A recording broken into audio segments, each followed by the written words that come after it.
ஆதியாகமம் 20ஆம் அதிகாரம். ஆபிரகாம் அவ்விடம் விட்டு தென் தேசத்திற்கு பிரயாணம் பண்ணி காதேசுக்கும் சூருக்கு நடுவாக குடியேறி கேராரிலே தங்கினான். அங்கே ஆபிரகாம் தன் மனைவியாகிய சாராளை தன் சகோதரி என்று சொன்னதினாலே கேராரின் ராஜாவாகிய அபிமலேக்கு ஆள் அனுப்பி சாராளை அழைப்பித்தான்.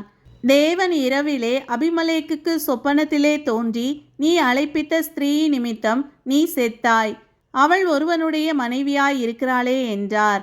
அபிமலேக்கு அவளை சேராதிருந்தான். ஆகையால் அவன், ஆண்டவரே, நீதியுள்ள ஜனங்களை அழிப்பீரோ?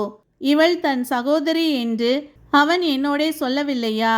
அவன் தன் சகோதரன் என்று இவளும் சொன்னாளே. உத்தம இருதயத்தோடும் சுத்தமான கைகளோடும் இதை செய்தேன் என்று சொன்னான். அப்பொழுது தேவன், உத்தம இருதயத்தோடே நீ இதை செய்தாய் என்று நான் அறிந்திருக்கிறேன். நீ எனக்கு விரோதமாக பாவம் செய்யாதபடிக்கு உன்னை தடுத்தேன். ஆகையால் நீ அவளை தொட நான் உனக்கு இடம் கொடுக்கவில்லை. அந்த மனுஷனுடைய மனைவியை அவனிடத்திற்கு அனுப்பிவிடு. அவன் ஒரு தீர்க்கதரிசி. நீ பிழைக்கும்படிக்கு அவன் உனக்காக வேண்டுதல் செய்வான். நீ அவளை அனுப்பிவிடாதிருந்தால் நீயும் உன்னை சேர்ந்த யாவரும் சாகவே சாவீர்கள் என்று அறிவாயாக என்று சொப்பனத்திலே அவனுக்கு சொன்னார். அபிமலேக்கு அதிகாலையில் எழுந்து தன் ஊழியக்காரரையெல்லாம் அழைப்பித்து இந்த சங்கதிகளை எல்லாம் அவர்கள் கேட்கும்படி சொன்னான். அந்த மனுஷர் மிகவும் பயந்தார்கள். அப்பொழுது அபிமலேக்கு ஆபிரகாமை அழைப்பித்து, நீ எங்களுக்கு என்ன காரியம் செய்தாய்? நீ என் மேலும் என் ராஜ்யத்தின் மேலும் கொடிய பாவம் சுமர பண்ணுகிறதற்கு உனக்கு நான் என்ன குற்றம் செய்தேன்? செய்யத்தகாத காரியங்களை என்னிடத்தில் செய்தாயே என்றான். பின்னும் அபிமலேக்கு ஆபிரகாமை நோக்கி, என்னத்தைக் கண்டு நீ இந்த காரியத்தை செய்தாய் என்றான்.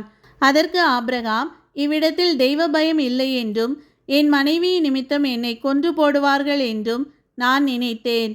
அவள் என் சகோதரி என்பதும் மெய்தான். அவள் என் தகப்பனுக்கு குமாரத்தி, என் தாய்க்கு குமாரத்தி அல்ல. அவள் எனக்கு மனைவியானாள். என் தகப்பன் வீட்டை விட்டு தேவன் என்னை தேசாந்தரியாய் திரியும்படி செய்தபோது நான் அவளை நோக்கி, நாம் போகும் இடமெங்கும் நீ என்னை சகோதரன் என்று சொல்வது நீ எனக்கு செய்ய வேண்டிய தயை என்று அவளிடத்தில் சொல்லியிருந்தேன் என்றான்.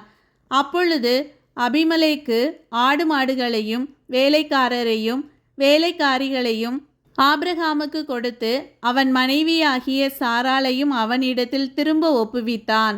பின்னும் அபிமலேக்கு, இதோ என் தேசம் உனக்கு முன்பாக இருக்கிறது, உன் பார்வைக்கு சம்மதியான இடத்திலே குடியிரு என்று சொன்னான். பின்பு சாராளை நோக்கி, உன் சகோதரனுக்கு 1000 வெள்ளிக்காசு கொடுத்தேன்.